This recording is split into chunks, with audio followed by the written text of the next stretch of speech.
It was supposed to be just another afternoon show at SeaWorld. Families laughed, cameras flashed, and a trainer smiled as she worked alongside the ocean's most powerful predator.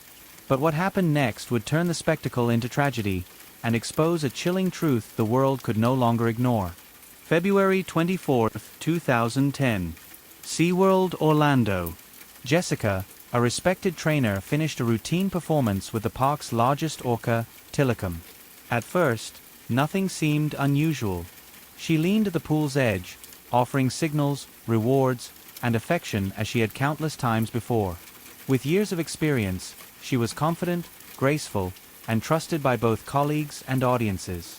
But as she dove into the pool with Tilikum, the largest orca in captivity, the performance took a deadly turn.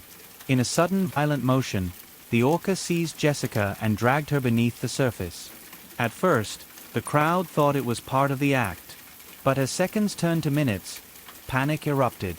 Whistles blew, trainers shouted, the water churned with desperate struggle, but Jessica never resurfaced alive. Then, in an instant, the orca lunged. He clamped down on Jessica's ponytail, dragging her into the water before horrified onlookers. The calm pool erupted into chaos. The 6-ton whale thrashed violently, refusing to release his grip. Trainers screamed, emergency alarms blared, but no one could stop the animal's raw power. In front of stunned spectators, many of them children, Jessica disappeared beneath the surface. When the struggle ended, it was too late. Jessica's life could not be saved. Authorities immediately launched an investigation. How could such a tragedy happen inside one of the world's most popular theme parks? The answers were darker than anyone expected. It turned out Tilikum was not just any whale. He carried a violent past, linked to the deaths of 2 other people.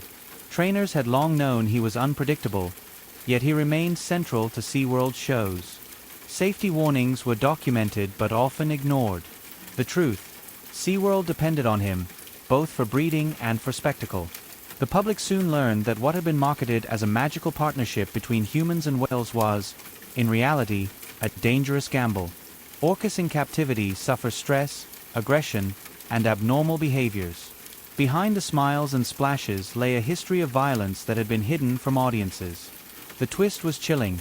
Jessica's death was not a freak accident. It was a tragedy waiting to happen. SeaWorld faced lawsuits, investigations, and public outrage.